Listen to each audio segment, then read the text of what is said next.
best way to contribute to society? Make billions, spend billions, or give away billions? You cannot give away if you have not make it. And spending without making it is a disaster. How can be competitive and successful at the same time be friendly with others around? In one meal you do have raita and you also have payasam. Nothing prevents you from having both. Gүrүдэв, what is your management style? My style is I don't manage.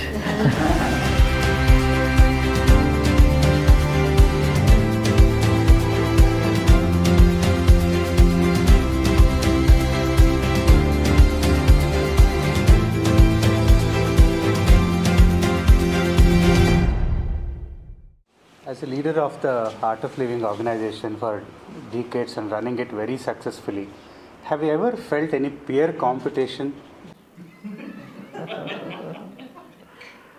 In fact, I don't run at all. I just give what I have, what I know.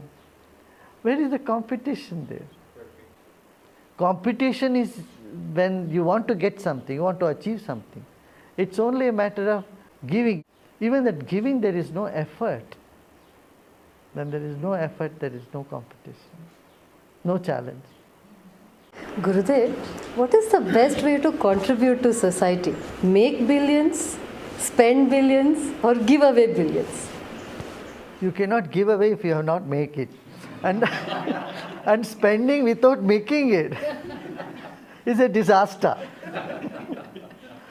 So, obviously your question says you have to make. But while making, make sure that you don't cross the line. You don't make in such a way that you break yourself. So we need to bring the balance, life-work balance in.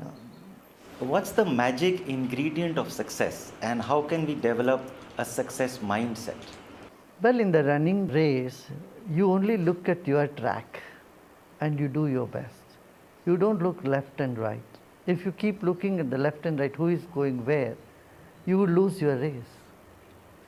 I would say, you must be focused, you must be intuitive, and for all this, meditation will be the biggest aid for you.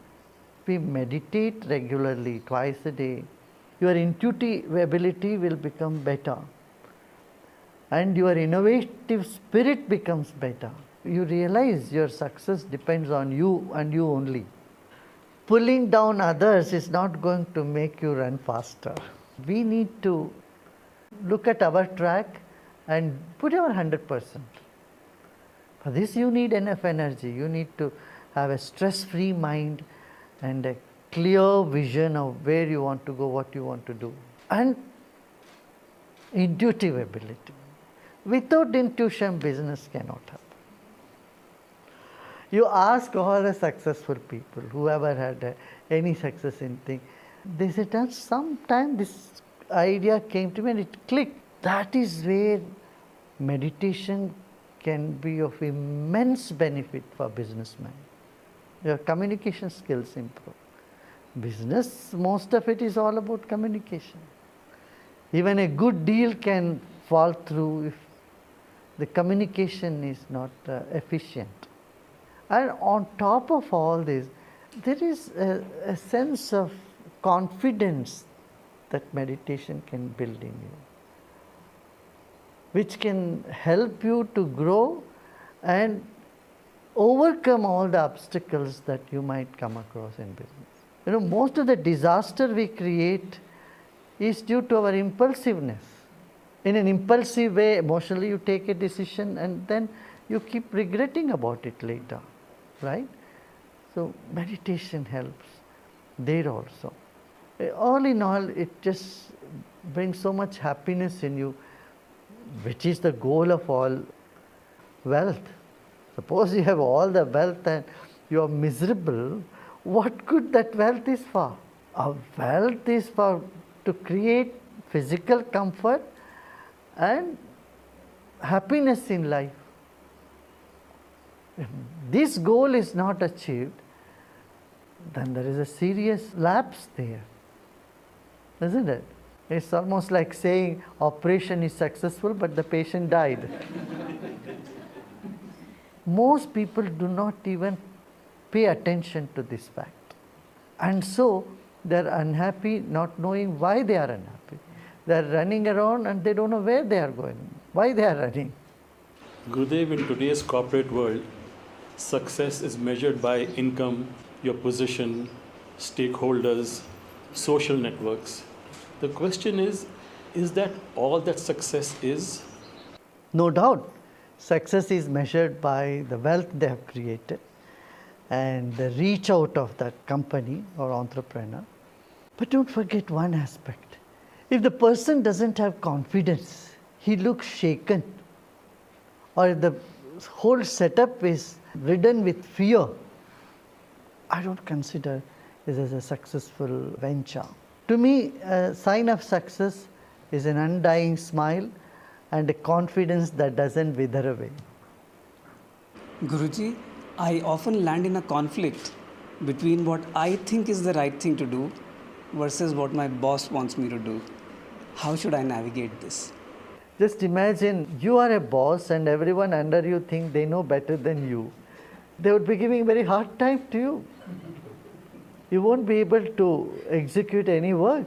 So we must give that benefit of doubt, and there is a way, there is a skill to impress your boss.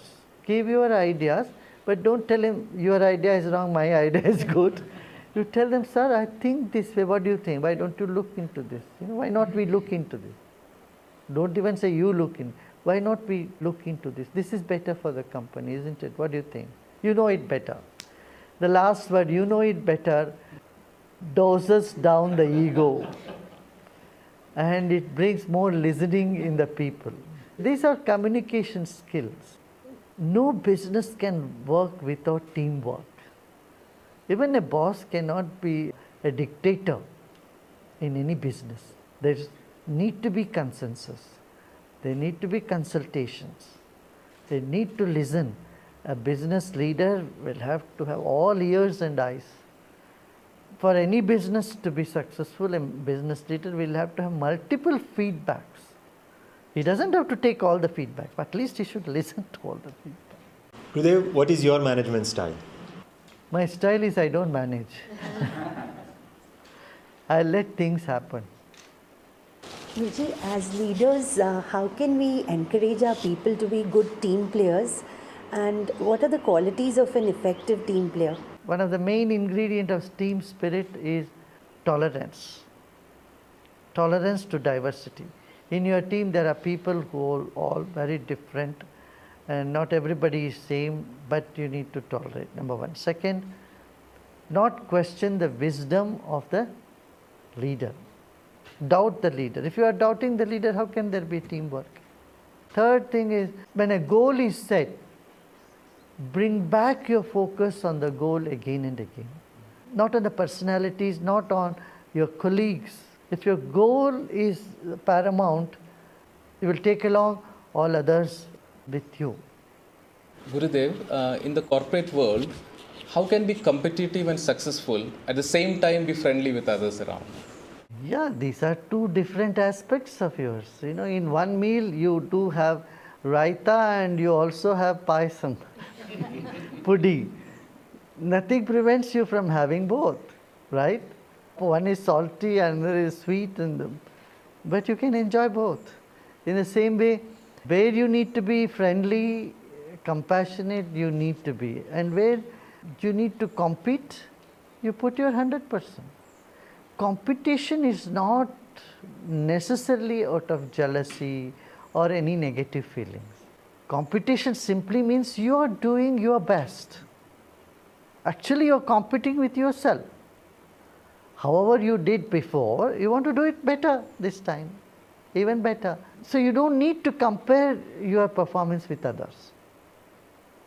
If at all you compare, it's only to motivate yourself to do better. And so also you acknowledge others if they have overtaken you or they have surpassed you or they are doing much better than you. You should be friendly with them. That helps you to learn more in life. Good relationship is not a deterrent to competitive spirit. You don't have to be cunning, crude in order to be competitive. We think if we have competitive spirit, then we need to be nasty, we need to be rude, we need to be ruthless. You don't need to be.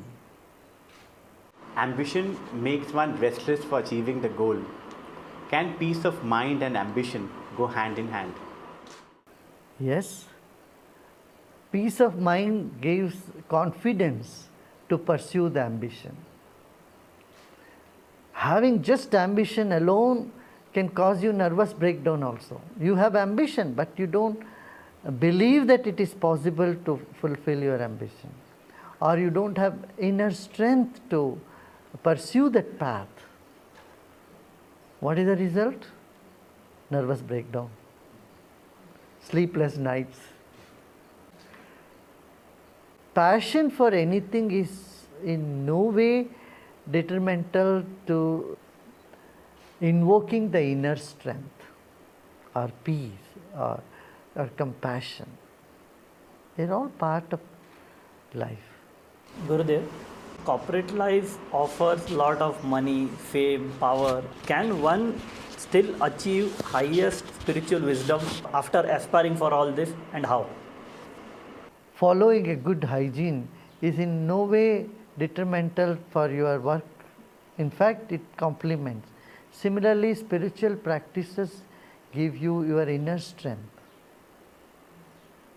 Anyway, you spend 6 to 8 hours sleeping.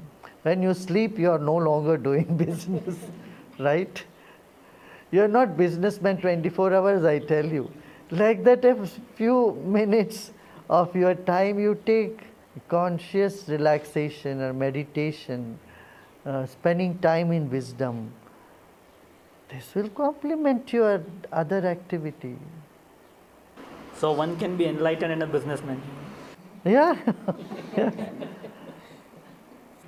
Kabir was a worker, he was a weaver. And you will see there was a Machaya who was a cobbler. There were people, Kumbara, there was one who would make the pots. He was an enlightened saint.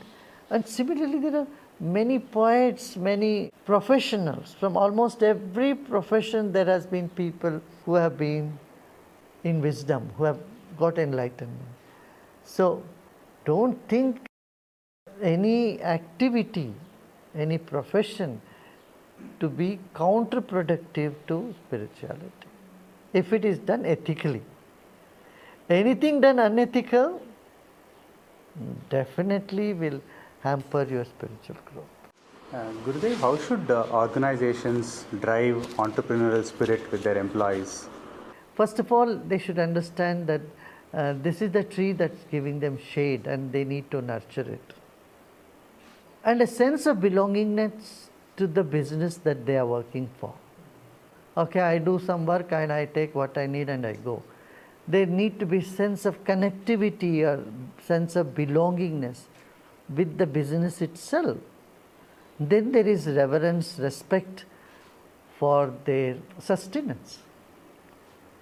When you know this is the cow that's giving you nourishment, you will definitely feed the cow and you will feel that sense of belongingness with it. In the same way, a business is sustaining your life, your home, and if you allow the business to go down, ultimately you are at the receiving end.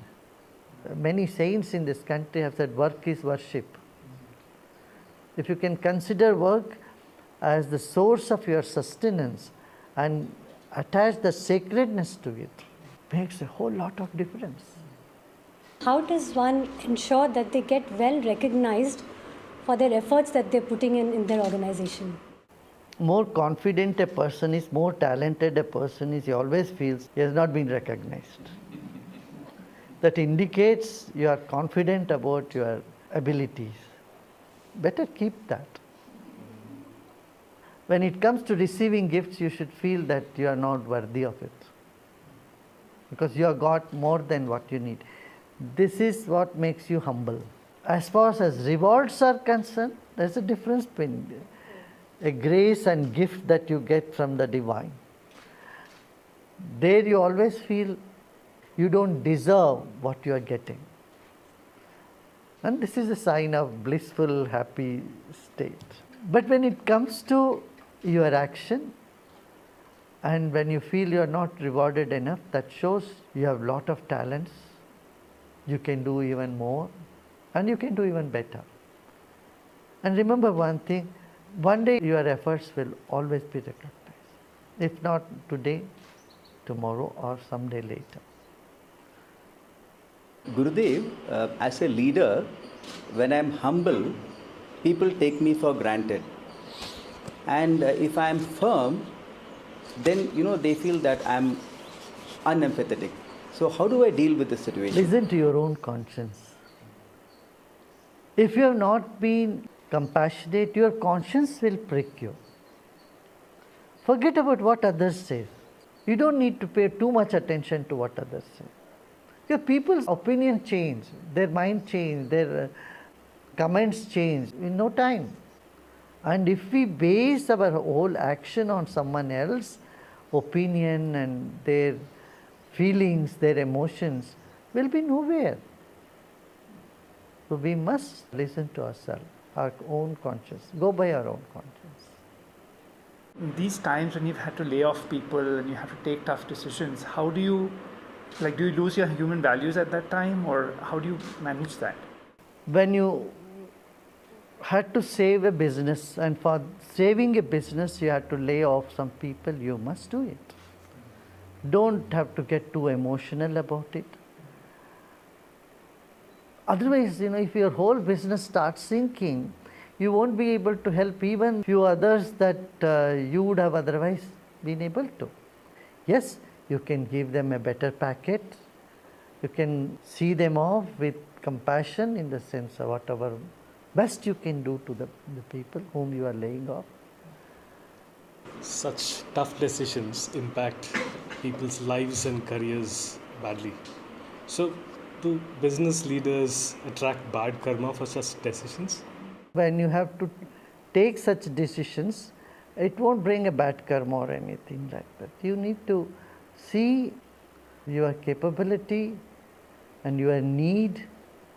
Obviously, you cannot feed the entire population. You must remember, there is a higher power which takes care of everybody's life. Whatever best you can do, you do it. If you think, I won't have my food unless I feed every hungry people in the world, you won't be there even to feed others. Right? We need to be practical on all these issues. Emotions have their place, no doubt, but wisdom should be placed above the emotions. Gurudev, in the recent past, people have experienced personal and professional setbacks. Could you please share with us the ways to restore hope? When tough time comes to an individual, it is too heavy. It appears to be unsurmountable. But when the same thing is happening to people all around, somewhere it brings a subconscious comfort in people. It's not me alone, but others are also suffering. They somehow manage to rise above the water. So it is better to keep the eyes and ears open and find out there are people who are in much worse situation than ourselves. We are better off. That gives a lot of hope. Though it is not a most healthy state according to me, but at least it does something. It just gives them a little more confidence and hope. Again, here I would say meditation, spiritual knowledge, wisdom is immensely beneficial. Reading Bhagavad Gita, Gita was taught to Arjun, who was a warrior, who had huge responsibility. It's not taught to a monk. People think Gita and all are only for recluses and monks and not for we householders. It is taught for someone who had huge responsibility. Reading Gita can be a big boon in gloomy times. Wisdom and meditation and social service. This is another aspect in life that can keep your spirits high. Reach out to those who are in need, share with them. Now, when you start sharing, you will find an unseen strength or power that rises from within you. Gurdev, things are opening up now and people are going back to work. Some of them are also a little scared. So what is it that leaders can do now to support their organizations? Drop that memory of stifling times. Move on. The bright future is there. And you have a lot to do. Those tides have subsided. We must move on.